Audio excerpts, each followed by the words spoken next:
What's going on, y'all? I know it's been a little while since I've done a video, but I just got the Pinnacle Pro Stove, finally. I had supported, this is from GSI Outdoors. I had supported the Kickstarter, feels like almost 2 years ago. I don't think it was quite that long, but obviously with all the supply chain issues that have been going on, they've had some trouble getting everything squared away. So finally, got the stove in. This is the carrying bag it came with. You can see how thin it is just looking at the carrying bag, which is the main reason that I got the stove, because I wanted something that was going to take up less space in my kitchen drawer. So let me pull it out and go over it with you. First, I will say they were nice enough to include 4 plastic pint glasses, which will be nice when camping, and a nice paring knife. Nice little extra treat, having to wait so long. You know, as with any Kickstarter, you gotta be kinda, you never know if you're actually gonna get the thing, but GSI is an established company, so I wasn't too worried that, you know, I wasn't gonna get it. And honestly, this thing's pretty nice, so I didn't mind waiting. So, here it is. You can see how narrow it is. These sides are pretty heavy duty. This is solid metal on the sides here, each side. Very beefy. One thing I did notice when I took it out was that the gap on the sides here is slightly different. And I'll show you why that's a problem in just a little bit. But honestly, this thing, the Kickstarter, this costs probably about the same as a normal nice camp stove you can get that's going to be like way thicker than this. So that was one of the reasons I wanted to support it. But it is very substantial, feels heavy duty. Got stainless steel top here. So the lid, this right here is to unlock the grate. I'll show you that in a minute. The lid just pops up. There's 2 little rubber nubs here and a couple other little nubs on the part there that is what keeps it in place. Now the problem that I was just mentioning with the gaps being different on each side, is that this rubber nub over here keeps wanting to fall out. It keeps getting rammed up. See, they just come right, it keeps getting smashed because it's not out quite far enough. It's just gonna come out eventually. So just to give you more of a close-up of the little nub that I was talking about that's not quite working how it's supposed to. So I don't know if you can see over here, this little nub catches. There's a little lip right there, and this rubber bumper goes over that, which keeps the lid down. This one's fine. This one over here just keeps getting smashed up because the lid is so much closer this way. So you can see when I open it, that it's like jammed up in there because it keeps hitting that lip too much. It should be like this, but every time you close it, it gets smash back up like that. So kind of a minor issue, a little bit annoying. I'm sure this thing's just going to break eventually, and then, you know, that's really the only thing that keeps the lid from opening.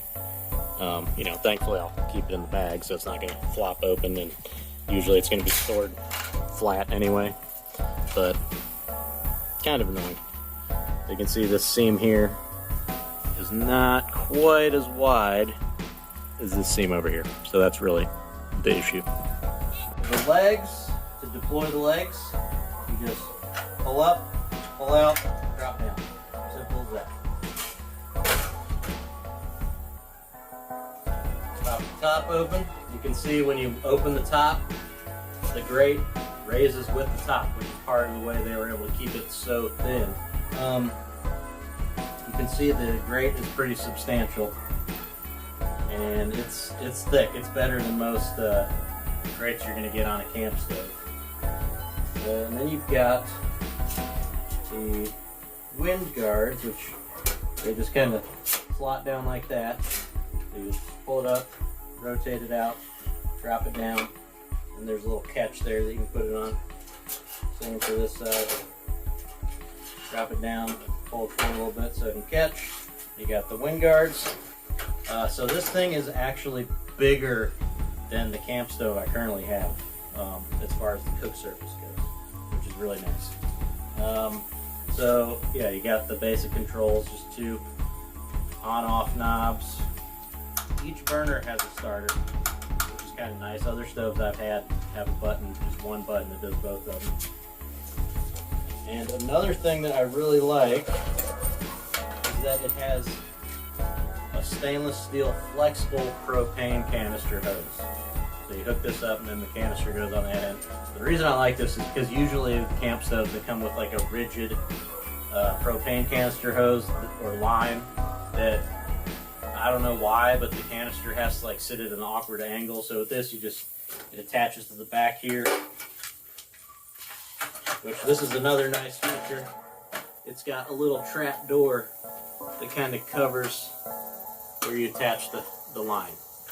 So this just attaches right there. When you're done, you can cover it back up, keeps it protected, which is nice. When you have the grate up, that's where this little lock comes in. That keeps the grate from collapsing, so you're not gonna have to worry about accidentally collapsing the stove while you're using it. So if you want to release that, you just push that down, and that releases the grate so that it can then fold down. So initial impressions, I like the stove. I'm definitely going to use it. A couple little defects in the manufacturing, which this thing was made in China. So, and you know, they've been working on it for a while, so I kind of wish that they had gotten a better handle on the manufacturing. So yeah, just got the lid's kind of uneven. This one bumper, every time you close it, it gets pushed up in the top, and eventually I know it's gonna stop working. So it would be nice if the lid also locked with this thing when you have it closed or something like that, or some kind of latch to keep the lid closed. But right now it's just these two little bumpers that go over these nubs here that keep it closed. And honestly, like mine here is already, the paint is already starting to chip off. But all that said, this stove doesn't cost that much more than like an Everest stove, like a nice big one, or like a Eureka. So, you know, the quality is definitely better, I think, than some of those. Like I had a Eureka previously, and I had complaints about it too. Like it just kind of, the build quality was kind of janky. Wasn't that great. So, yeah, we'll put it back up, show you how it goes. Put it away. Oop. Push the unlock. Close it. Little nubs, and of course, like I said, this one just doesn't. You know, that's the problem with this nub here. This just doesn't really stay closed very well because this rubber bumper keeps getting pushed back up. So I have not contacted them about that yet. This is my first impressions of this thing. I just got it. So we'll see. I'm gonna let them know that's going on, and we'll see if they want to ship me another one or what. But overall, I still think it's pretty nifty stove. See how narrow it is. It's pretty awesome. It'll take up a lot less space in the Element. Where, you know, if you own a Honda Element, space is a premium. Almost forgot. I'm sure people are going to wonder how you're supposed to clean underneath. So basically, the back part of the grate pops up. And I will say another thing I just found out as I was doing this is these little tabs here to lift up the windscreens. They are sharp. I just sliced my finger open on these things. So that is definitely a problem. These need to be a little more dull. You know, if you run your finger along that by accident, you're gonna slice your finger. I just did. It's like a paper cut. But anyway, let me get back to showing you how the grate opens. So you just need to get those out of the way, and you just kind of push the back forward a little bit. Maybe. Not as easy as it looks. Yeah. So that just pops out from these little holders on the back. Then you can just fold